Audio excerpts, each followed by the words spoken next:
They didn't look twice. When Eugenia Bellamy was pushed onto the dusty auction block in the corner of town apron, still stained with flour, folks laughed. Loud and cruel. She's too fat for any man, someone called out. Sell her for lard, another jeered. Behind her stood her own father, silent, nodding when a man offered 3 crumpled bills. No one asked what she wanted. No one saw the woman who had patched socks in silence, nursed a dying mother, and held her dignity like a lamp in the dark. Except for one man. Calder Reese had lost more than he'd ever spoken of: a wife, a child, a home once full of music and supper and hope. Grief had turned him quiet, near invisible. Until that day, he stepped forward. Not out of pity, but because he couldn't let kindness be auctioned off like livestock. He paid not to own her, but to free her. And somehow in the stillness that followed the woman no one wanted, became the heartbeat that helped him live again. They didn't call her by name, just the fat one. Even her father, when he led her by rope like livestock toward the bidding post in Clay Junction, muttered it like a curse under his breath. Too soft to work, too plain to wed, might as well fetch a few coins. Eugenia Bellamy, age 51, stood with ankles swollen and the midday heat, lips chapped but closed. She said nothing. Not when they jeered, not when they laughed, not even when a boy threw a rotten apple that caught her collarbone. The auctioneer snorted. Sturdy girl. Could outpull a mule in spring, I'd reckon. A few chuckled. Most looked away. It was easier that way to mock what made them uncomfortable. But Eugenia stood still, because that was all she could do. Stand and breathe, and hope the next breath didn't crack her dignity in half. Her dress, plain calico faded blue, had been stitched and restitched, till the seams whispered of years passed down and worn through. Her boots had no laces. Her hands bore the redness of stove heat and soap water. And her eyes still carried autumn. Burnt gold. Quiet waiting. They didn't see her. Not truly. But someone did. A man on the far edge of the crowd, dust on his hat, left arm missing from the shoulder down. A rancher, maybe. Or a ghost of one. His gaze didn't wander, didn't blink, didn't laugh. When the auctioneer sighed and muttered, "No takers." Then the man lifted his one hand. "I'll take her." No boast, no joke, just words spoken like stones settling in riverbed. The crowd murmured. But Eugenia didn't dare look up. Not yet. Not till she knew if she was being bought like chattel, or chosen like a person. And for the first time in years, her heart whispered something she hadn't heard since girlhood. Could this be mercy? The wagon ride was quiet. Eugenia Bellamy sat on the flatbed with her hands folded in her lap, her travel bag pressed to her side like a lifeline. She didn't ask his name, and he didn't offer it. The man drove with his one hand on the reins, the horses clopping in rhythm with the wind that swept over the open plains. He had a jaw like a cliffside, jagged but strong, and his silence was not cruel, only heavy, like something once broken and now carefully stitched shut. When they reached his homestead, it wasn't much to look at. A single-room cabin, fencing half collapsed, a barn with a hole in the roof and ivy creeping where shingles should be. But he stepped down first, turned to her, and offered his hand. Not as a command, not to pull or drag, just to help. "I'm Calder Reese," he said, voice low, almost apologetic. "This land used to belong to more than me. You'll be safe here."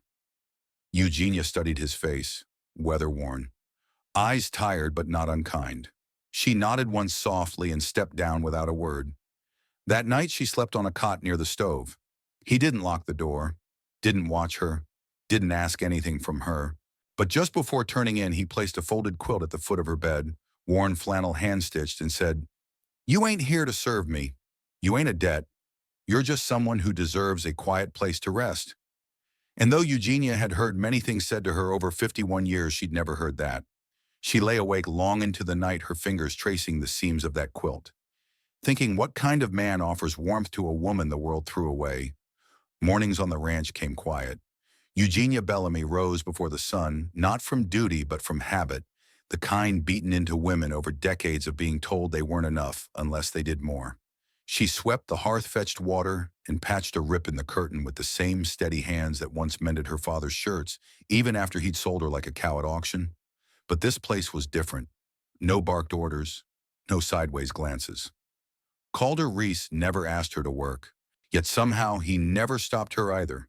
He spent most of his days fixing the fence line shoulders, straining against a world that had collapsed on top of him. 3 years ago, the fire had taken his wife, his son, and most of the house. The only thing left was the land and the ache. They spoke in gestures at first. A plate set quietly near his tool shed, a pair of boots patched by her hands left by his door. An extra log placed on the fire when the wind howled just a little colder, but the silence between them wasn't empty. It held something unnamed. One morning while tending the hens, Eugenia heard the voices low, male and mean. 3 riders at the fenced neighbors from the next township. One leaned forward and spat a laugh. "You let that one stay on your land? Calder thought you'd lost your senses now, I know for sure." Calder's jaw clenched. He didn't shout. He didn't swing. He just said, "That woman's done more good with quiet hands than you ever did with loud mouths. Leave." And they did, but not before their laughter trailed off like smoke. That evening, Eugenia sat on the porch alone, the wind stiff against her cheeks. She didn't cry, but her heart pulled tight. Why did it hurt more kindness than all the years of cruelty inside Calder didn't speak of it? But he left a bowl of warm soup on the table with cornbread, crumbled just how she liked. And when he passed her in the kitchen, he nodded slow and low, like a man saying, "I see you," without needing words. Eugenia whispered to the window glass as night fell. "I don't know what to do with a place that lets me breathe." Spring came late that year. The snow clung longer to the pines and the wind held on like it didn't know how to let go. But when it did, when the thaw finally took hold, something inside Eugenia began to thaw too. She started humming again, not loud, just under her breath as she swept the porch or sliced onions. Soft, wordless tunes from her girlhood, the kind her mother used to sing before her voice was silenced by sorrow. Calder noticed. He always noticed. He didn't say much, but his hands grew gentler around her presence. He started sitting longer at supper, letting the silence between spoonfuls stretch warm instead of cold. One evening, he brought her a book worn stitched at the spine and said almost shyly, "Was my wife's. Thought maybe you'd like it." Eugenia ran her fingers over the pages like they were lace. "I never learned to read," she whispered, and in the hush that followed, something beautiful happened. "I'll teach you," Calder said. So night after night, they sat at the small kitchen table, candles flickering low. He sounded out the words slow and steady, his finger, tracing the letters on the page while she repeated them with care, voice thick with decades of silence being unspooled. She read her first full sentence 3 weeks later, and he smiled not with surprise but with pride, as if he always knew she could. That night, Eugenia stepped outside and tilted her face to the stars, not to pray, just to feel. For once, the air didn't press down on her. It lifted. She wasn't just surviving anymore. She was learning. She was becoming. And when Calder brushed past her to leave a blanket on the porch chair, the one she always sat in, she whispered into the wind, "Maybe I was never the broken one." It began with a loaf of bread. Eugenia baked it before sunrise, not her usual rye, but soft white with honey folded in. She left it on the windowsill to cool steam curling upward like a blessing. By the time Calder returned from the far pasture, he paused beneath the open window. He didn't speak, didn't have to. The scent alone made him close his eyes. For the first time in years, he said, "Smells like something I remember. From before." She nodded. "From before hurts. But sometimes it still feeds us." They sat together that night, not at the kitchen table, but on the porch, the stars gentle above. She read him a poem, slowly stumbling but whole. He listened like each word was rain falling on something long parched. "I never knew someone could come here and bring things back," he said, voice low. "Not fix, just make room again." Eugenia didn't answer right away. She just reached for his hand. He didn't flinch this time. And for the first time in a long while, they laughed, not loud, not fast, but like two people remembering the shape of joy. Later that week, Eugenia went into town. Heads turned, whispers followed, but she walked straight, chin lifted. When the storekeeper who once refused her service asked stiffly, "Anything else?" she smiled and said, "Just dignity, thank you, and flour." Outside, she found Calder waiting by the wagon. He didn't ask what happened, But he took the basket from her hand, set it beside him, and opened his palm. And she took it not as a prize, not as permission, but as a choice. Hope doesn't come all at once. It shows up like that in small gestures, open hands and bread that smells like memory. They didn't expect her to stay, not the townsfolk, not her father, not even Eugenia herself in those early days. She'd begun rebuilding the old chicken coop one morning, calm, steady sleeves rolled to the elbow, when a rider came fast up the lane, dust boiling behind him. It was Deacon Wells, the man who'd auctioned her like a mule. He dismounted hard, all spurs, and spit in fury. "You were sold," he barked, "not married. That man owes nothing to you." Calder stepped out from the barn, then quiet, hat in hand, jaw set. "She's not property," he said simply. "She's family." Wells scoffed. "She's a burden." Eugenia didn't flinch. She looked him in the eye and said, "Then you've never known the weight of something worth carrying." That afternoon, word spread. Folks in town whispered, why would a man like Calder Reese keep her around? What did he want with a woman built like winter, too wide for wagons and too plain for compliments? But something shifted that week. The youngest widow, Marta Bell, came to borrow yeast and stayed for tea. Then came old Gideon asking if Eugenia could mend his cuffs. Then a little girl with crooked braids asking shyly, "Can I pet your chickens?" Turns out kindness doesn't need permission. It just needs roots. Still, the hardest day hadn't yet come. That night her father showed up on the property line. He wasn't there to apologize. He came with a deed in hand, claiming her as lost inheritance. But Calder, quiet as ever, walked up to him with a lantern and held it between them. Not to threaten, not to fight.